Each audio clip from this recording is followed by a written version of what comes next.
la teoría institucionalista. Antes de empezar a ver qué es esta teoría, vamos a ver algunos conceptos que son importantes para entender pues esta teoría. El primer concepto que tenemos pues es la economía. La economía pues es la ciencia social que estudia la asignación más conveniente de los recursos escasos de una sociedad para la obtención de un conjunto ordenado de objetivos. Es decir, la economía es una ciencia de la conducta humana, por cuanto su objeto es el estudio del comportamiento del hombre en la elección de fines y en la elección de medios.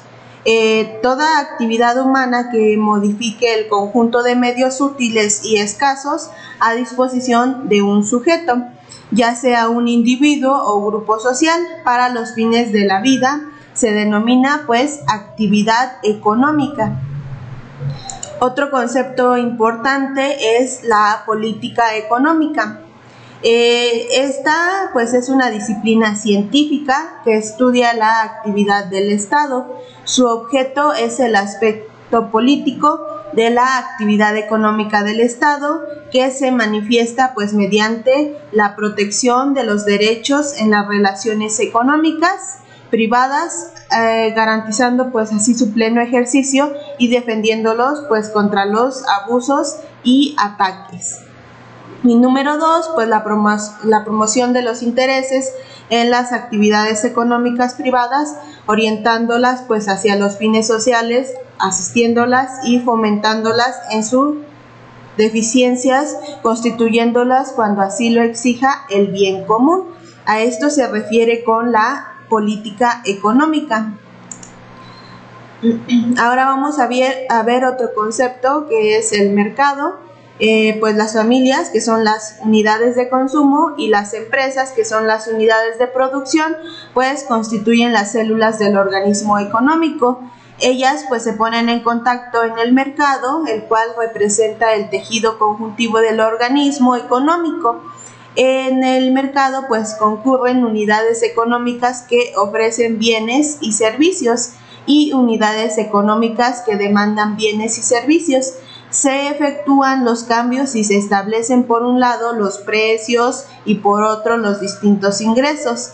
La relación económica del cambio se manifiesta a través del precio, que en la economía monetaria actual no es más que la cantidad de dinero que se cambió por una unidad de un bien. Es decir, el mercado pues somos nosotros los consumidores, nosotros pues obtenemos algún bien o algún servicio y pues pagamos por ese bien y ese servicio. Ahora el crecimiento económico. Por crecimiento económico se entiende un proceso sostenido a lo largo del tiempo en el que los niveles de actividad económica aumentan constantemente. Es un concepto cuantitativo que se suele aproximar mediante la renta o el producto por habitante. A eso se refiere a el crecimiento económico. Y bueno, lo comparamos con el desarrollo económico. El desarrollo económico pues se asocia con los términos de bienestar o mejora en las condiciones de vida. Se da cuando se produce un cambio cualitativo y una reestructuración de la economía de un país en relación con el progreso tecnológico y social. Por lo tanto, este es un concepto cualitativo y es más abarcativo que el del crecimiento económico. Es decir, necesitas primero un crecimiento económico para después tener un desarrollo económico. Es por eso que algunos países se consideran como tercermundistas, porque pues al final de cuentas no han llegado al desarrollo económico. Ahora vamos a ver lo que es la teoría clásica, la neoclásica, la institucionalista, que es la que nos interesa, y la neoinstitucionalista. Vamos a empezar con la teoría económica tradicional o la teoría clásica. Pues esta está basada en los principios de las escuelas clásicas y neoclásicas y pues sostiene que el móvil del acto económico pues es el interés personal, es decir, se va a mover de acuerdo a un interés propio. Y bueno, así la economía pues sería la ciencia que estudia las actividades humanas motivadas por el interés personal, de manera que quedan eliminadas todas aquellas acciones debidas a otros motivos. Es decir, si no tiene un interés personal, pues no entraría dentro de esta teoría clásica. Muy bien, vamos a continuar. Esta definición de economía pues excluye a todos los actos económicos que se realizan por otros motivos que no son el interés personal, como el temor al castigo, el deseo de la estimación, el sentido del honor, el cumplimiento del deber, entre otros.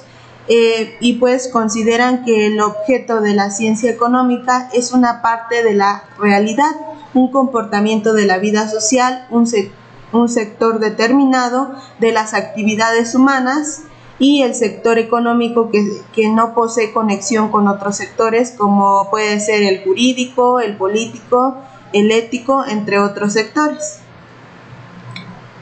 Ahora bien, los economistas clásicos y neoclásicos pues no han podido explicar la nueva realidad y orientar las soluciones adecuadas. Esto sucedió porque afirmaron como supremo principio de la actividad económica pues el egoísmo individual y el espíritu de lucro. Entonces se basa en esto la economía clásica y el neoclásico, en lo individual y en lo lucro.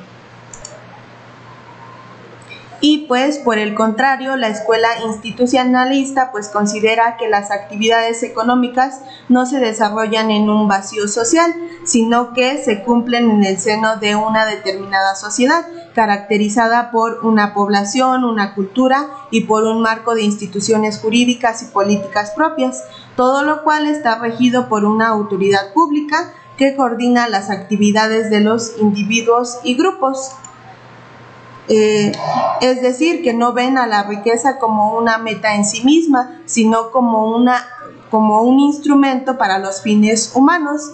Abandonan el principio supremo de la búsqueda del interés propio como único móvil de acción para sustituirlo por el análisis de la actividad libre de las empresas y de los grupos que influyen en las condiciones del sistema económico. Y bueno, de manera general, la teoría institucionalista pues posee un análisis interdisciplinario que considera imprescindible el aporte de otras ciencias para la comprensión de los fenómenos económicos, es decir, se va a basar de otras ciencias, por ejemplo, de la psicología, donde los principios que rigen la estructura anímica del hombre y por lo tanto constituyen la explicación de los móviles racionales e institutivos de la economía. También se basan de la ética, es decir, los criterios supremos del valor, los fines del hombre y de la sociedad y su jerarquía, indispensables para la construcción científica de la economía, que pues es precisamente la adecuación de los medios escasos a los fines humanos, con los cuales las leyes económicas pues adquieren no solo validez humana, sino que también es aplicable a la realidad social. También se basa de la sociología, es decir, que las conclusiones acerca de la estructura orgánica y del funcionamiento solidario de la sociedad, en cuyo seno se desenvuelven precisamente pues, las actividades económicas. Y se basa también de la ciencia política, es decir, las conclusiones acerca de la constitución y acción del Estado, cuya influencia tiene gran importancia en las manifestaciones de la economía. Y del derecho, es decir, habla acerca de las instituciones jurídicas fundamentales que coincidan la actividad económica de los particulares y del Estado. Y pues de la historia, es decir, el conocimiento de los hechos políticos y culturales que se reflejan en las vicitudes económicas. Y bueno, de esto trata la teoría institucionalista.